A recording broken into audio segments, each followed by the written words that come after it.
अस्सलाम वालेकुम स्टूडेंट्स, उम्मीद है आप तमाम लोग खैरियत से होंगे। आज के इस वीडियो में हम डिस्कस करने वाले हैं एक इंपॉर्टेंट सवाल को जो कि आपकी तरफ से बार बार इस प्लेटफॉर्म पे पूछा जाता है। और वो क्वेश्चन होता है कि अगर आप लॉ की डिग्री पंजाब यूनिवर्सिटी से लेते हैं, अगर आप लॉ की यूनिवर्सिटी कायदे आज़म यूनिवर्सिटी इस्लामाबाद से लेते हैं, तो किस यूनिवर्सिटी की डिग्री की ज़्यादा वैल्यू है। अब ये क्वेश्चन लॉ की तरफ आने वाले स्टूडेंट्स नहीं पूछते, बल्कि हर फील्ड की तरफ जाने वाले जो स्टूडेंट्स होते हैं उनके जहन में ये सवाल पाया जाता है, क्योंकि हमारे माशरे के जहन का ये सवाल है। इस वजह से इस वीडियो में इसको एड्रेस करना काफ़ी ज़रूरी है। आज का ये वीडियो थोड़ा सा लंबा होने वाला है, क्योंकि मैं इस जो है ना आपके क्वेश्चन की रीज़न की तरफ सबसे पहले जाऊँगा कि ये क्वेश्चन क्यों आता है। सेकेंडली फिर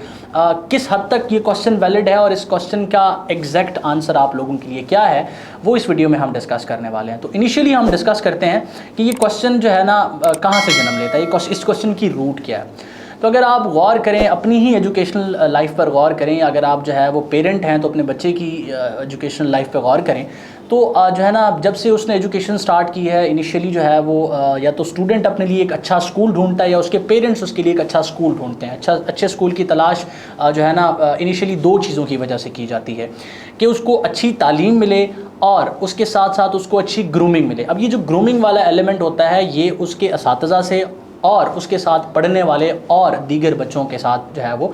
इंटरेक्ट करने से ये ग्रूमिंग वाला एलिमेंट वो स्टूडेंट अपने अंदर लेके आता है। तो ये दो जो है वो प्राइमरी रीजंस होती हैं जिसकी वजह से एक अच्छे स्कूल की तलाश की जाती है, और इसी तरह एक अच्छे कॉलेज की तलाश भी इसीलिए की जाती है कि बच्चे को अच्छी तालीम दी जाए और साथ साथ उसको अच्छी ग्रूमिंग इन्वायरमेंट प्रोवाइड की जाए। अब अगर हम देखें अर्ली एजुकेशन पे, तो कॉलेज और स्कूल ये दोनों प्राइवेट सेक्टर में अनफॉर्चुनेटली मिलते हैं। गवर्नमेंट सेक्टर में बहुत ही कम तादाद में अनफॉर्चुनेटली ऐसे इदारे हैं जिनको पेरेंट्स या स्टूडेंट अपने लिए कॉलेज और स्कूल लेवल पे सिलेक्ट कर रहे होते हैं। जब हम यूनिवर्सिटी की तरफ आते हैं तो यूनिवर्सिटी भी हम इसीलिए जो है वो देखभाल के सिलेक्ट करते हैं कि हमें एक अच्छी यूनिवर्सिटी की तरफ जाना है। प्राइमरी ये दो चीज़ें तो उसके अंदर शामिल होती हैं कि हमें अच्छी तालीम चाहिए, हमें अच्छी ग्रूमिंग चाहिए, लेकिन उसके साथ साथ एक और एलिमेंट ऐड हो जाता है, और जो इस वक्त हमारी सोसाइटी का सबसे बड़ा सवाल है और इस वक्त हमारी सोसाइटी की सबसे बड़ी परेशानी है, वो है जॉब सिक्योरिटी। हम देखते हैं कि हमें अच्छी तालीम मिले, अच्छी ग्रूमिंग मिले, इसके साथ साथ हमें जो है वो एक ऐसी यूनिवर्सिटी मिले जिसकी डिग्री लेने के बाद हमें बाआसानी किसी भी इदारे में जिस फील्ड से हम ताल्लुक़ रखते हैं वहाँ पर जॉब मिल जाए। तो अब इस क्वेश्चन की वजह से, इस स्पेसिफिक हमारी जो है ना कंसर्न की वजह से ये सवाल उठता है कि कौन सी यूनिवर्सिटी ऐसी है जिसकी डिग्री की ज़्यादा वैल्यू है। अब अगर जनरली हम देखें तो कुछ फील्ड्स हैं, जिस तरह इंजीनियरिंग की फील्ड है, जिस तरह फोरेंसिक्स की फील्ड है, या जिस तरह बीएस की कोई भी फील्ड है, आप बॉटनी में करें, फिज़िक्स में करें, ये तमाम जो है ना डिग्रीज़ ऐसी हैं कि जिनके बाद फारिग तहसील होने के बाद तकरीबन 98% स्टूडेंट्स किसी नौकरी की तलाश में जाते हैं। नौकरी सरकारी भी हो सकती है, प्राइवेट भी हो सकती है। इंजीनियरिंग में आप किसी जो है वो प्राइवेट सेक्टर की तरफ जा सकते हैं। एजुकेशन की डिग्री अगर आप लिटरेचर में करते हैं, बीएस करते हैं, कुछ भी, तो आप किसी भी जो है ना प्राइवेट स्कूल, कॉलेज, यूनिवर्सिटी को कंसीडर कर रहे होते हैं। तो यहाँ पर इदारे का बहुत बड़ा रोल हो सकता है। जिस लिहाज से हमारे यहाँ पर जो है ना इंडक्शंस होती हैं, रिक्रूटमेंट्स होती हैं, मैं उस लिहाज पर बता रहा हूँ। क्योंकि अगर एक स्टूडेंट ने जीकी से जो है ना एक मशहूर यूनिवर्सिटी से आप अपनी इंजीनियरिंग की डिग्री की है, या एक स्टूडेंट ने जो है ना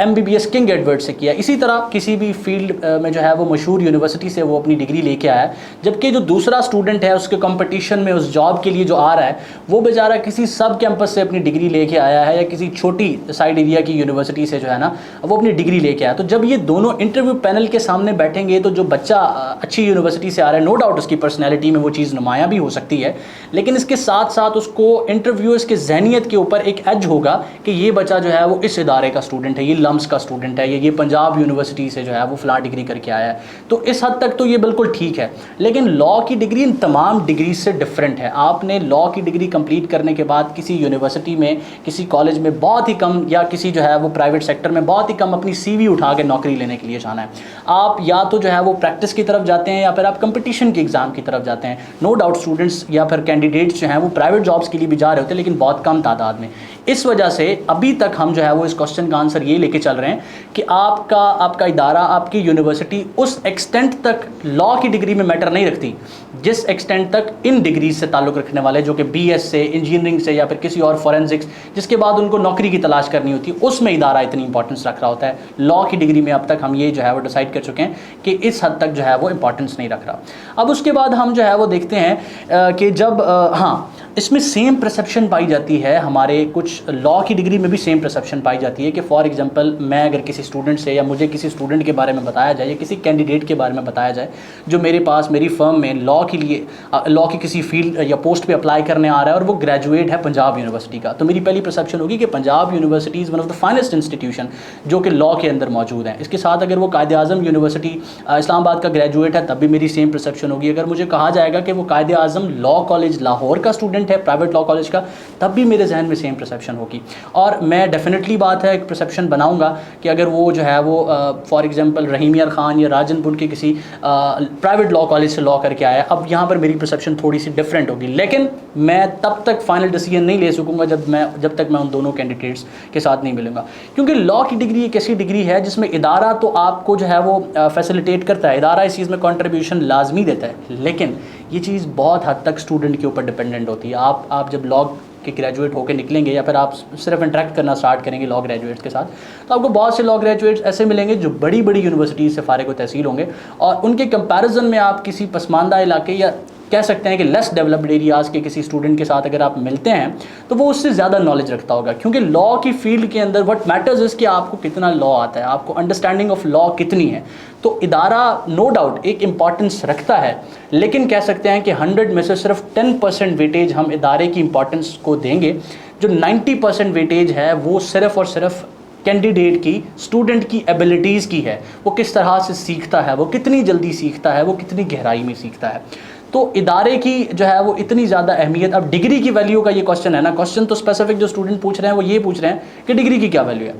लॉ की डिग्री, इस यूनिवर्सिटी की डिग्री की स्पेसिफिक क्या वैल्यू है। तो उसमें जो है ना हम ये देख रहे हैं कि इतनी ज़्यादा कंट्रीब्यूशन लॉ के अंदर नहीं है, और उसकी रीज़न क्या है कि इंसान के ऊपर, खुद के ऊपर डिपेंड कर रहा है कि वो किस तरह से चीज़ें सीखता है और कितनी हद तक लॉ नोइंग पर्सन है। अब इसके साथ हम देखते हैं कि जिस यूनिवर्सिटी से आप डिग्री हासिल कर रहे हैं उस यूनिवर्सिटी की डिग्री का जो रोल है वो किन किन जगहों पर हो सकता है। वो नो डाउट इंटरव्यू में एक मखसूस वैल्यू रखता होगा, लेकिन इतनी ज़्यादा नहीं रखेगा लॉ की फील्ड के अंदर, क्योंकि हमेशा आपके ऊपर सबकत वो बच्चा ले जाएगा जिसको कानून आता होगा। सेकेंडली, जब आप किसी प्राइवेट इदारे में जाते हैं, किसी प्राइवेट इंस्टीट्यूट की तरफ जाते हैं,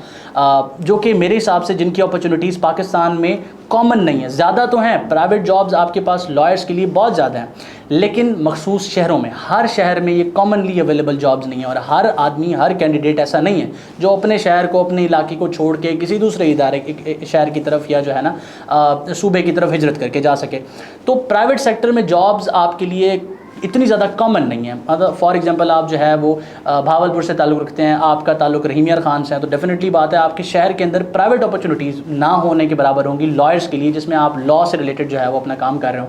तो अब इसकी इंपॉर्टेंस सिर्फ और सिर्फ जब आप किसी मल्टीनेशनल कंपनी में अप्लाई कर रहे होंगे,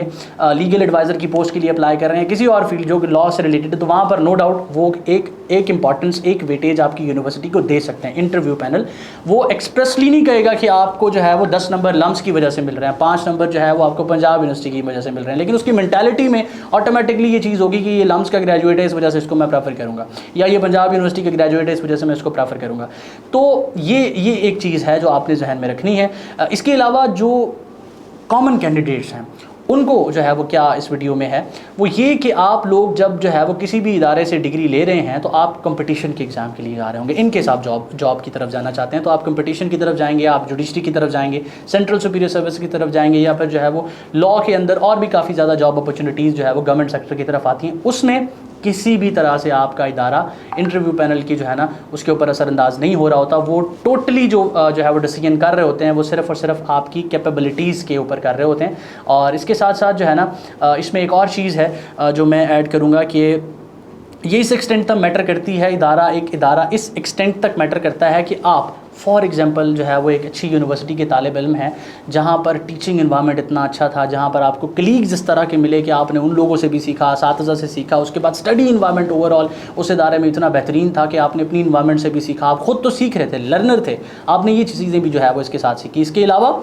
इदारे ने आपको इस काबिल बना दिया कि आप जिस लेवल पे आए थे उस लेवल से ज़्यादा जो है वो आप उस जगह से ग्रेजुएट कर रहे हैं, तो यहाँ पे जो है वो इदारे का रोल होगा। तो उम्मीद करता हूँ कि आज का ये वीडियो आप तमाम लोगों के लिए हेल्पफुल रहा होगा। मेरी ये कोशिश थी कि वीडियो चाहे थोड़ा सा लंबा हो जाए, लेकिन मैं वो रूट कॉज जो है जिसकी वजह से ये क्वेश्चन आपके जहन में आ रहा है और इस क्वेश्चन का एग्जैक्ट एक्यूरेट जवाब क्या हो सकता है वो आपके साथ जो है वो शेयर करूँ।